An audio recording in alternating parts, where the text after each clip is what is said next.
Hey y'all, welcome to Camira's Kitchen. Today we are making a banana pineapple pound cake. Now this cake pays homage to the classic southern cake called a hummingbird pound cake, except I'm going to be adding just a little bit of coconut and a little bit of rum to make this super special. But this is so moist, you guys are going to love it. Let's go ahead and get started. Now, first I have 2 cups of sugar and half of a cup of brown sugar. I also have 5 eggs at room temperature that I've already cracked and put in my bowl, as well as 3 cups of flour, cinnamon, nutmeg, salt, and baking soda. For my extracts, I'm using coconut and rum. These two go perfectly with pineapple and banana, and it's so delicious. And of course, we got to use vanilla. You can use imitation, you can use real. This is what I had today, okay? I have 1 cup of crushed pineapple with the juice, okay, very important, and 1 cup of toasted pecans and walnuts. I just mixed them together. 2½ sticks of butter that are softened, and 1 cup of mashed ripe banana. To get things started, I am going to go ahead and I'm going to cream together the butter and the sugar. Now, unlike a classic pound cake, this only has 2½ sticks of butter instead of 3. Because I think that the pineapple and the banana add a lot of moisture. I've also reduced the sugar just by ½ cup because, again, those are fruits, so I feel like it's sweet enough for me.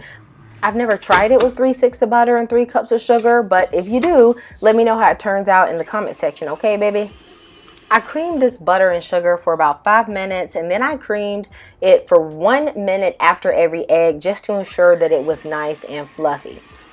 Now y'all ought to go ahead and give me a like and a comment while you are on this video, because I'm telling you right now, when you serve this to people, it's going to be so good that you're not going to tell them that you got the recipe from me. I know how some of y'all act. All of a sudden you're going to have secret recipes telling them they ain't know you was a baker. I hear you.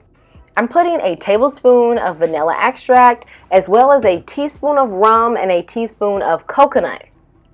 Coconut and rum add this perfect balance to the banana and the pineapple. You also will see that I've done that in my pineapple rum banana bread on this channel. These flavors just give it a beautiful little bit of subtle tropicalness to it, but it's not overwhelming at all.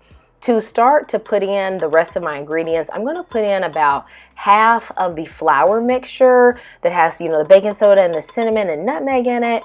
And then I'm going to go in with half of the banana mixture and then half of the pineapple. When I mix this, I'm going to beat this until it is just combined. You do not want to overdo it because you don't want to overmix any of your pound cakes. I also do this at a medium to medium low speed, and I'll just scrape down the sides to make sure everything is combined well. Does anybody know why this is called a hummingbird cake? The traditional one that has the 2 layers is a hummingbird cake. And I've always wondered, why is it called that? Like, where does the bird come from? I've heard some people say it's because it's sweet, like honeybirds, like the sweet nectar. But really, I have no clue. To me, it's more like just a banana pineapple cake. But, I always wonder where the history of these sort of things started. So anyway, once I'm finished mixing everything together gently, now I'm going to fold in the nuts. And before I do that, I like to just go and scrape all the way down to the bottom of the mixing bowl to make sure nothing is left because I didn't stir this aggressively. These nuts I have toasted before I mix them in and chop them just for about 2 to 3 minutes on medium on my stove. And I just did about ½ cup of walnuts, ½ cup of pecans, but you're welcome to use any nuts that you like. Of course, I'm going to prep my bundt pan by greasing it really well, and then I'm going to give it a nice flouring. And as I've told you before, I like to put it on the nozzle first so that I can get it everywhere.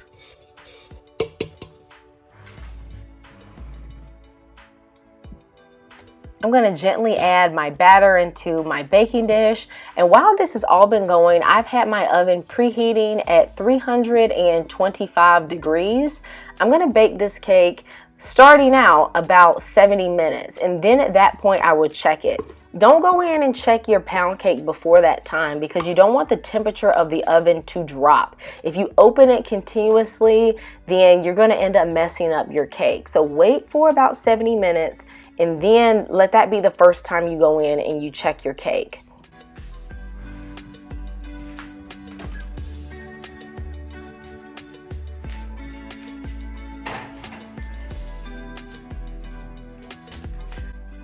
I want to do something a little different with my glaze today, so I put in half a stick of butter and 4 ounces of cream cheese. I have warmed this up in the microwave for just about 20 seconds to get it loose. Now, typical glazes don't got the butter in it, but you know in the South, okay, you know, Southern Belles, we be putting butter over everything, all right? So I just wanted this richness to my glaze that you just don't get typically, so kind of like a frosting glaze combination, okay?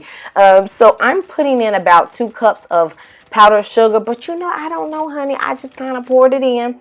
Now, I am using this bacon vanilla in my frosting. I feel like in a glaze or something like that, the bacon vanilla really comes through. So, you know, this is not the time for the imitation, in my opinion. I put in some of the pineapple with the juice. I just eyeballed it. I feel like I ended up putting in about 3 tablespoons just to get that right consistency that I wanted.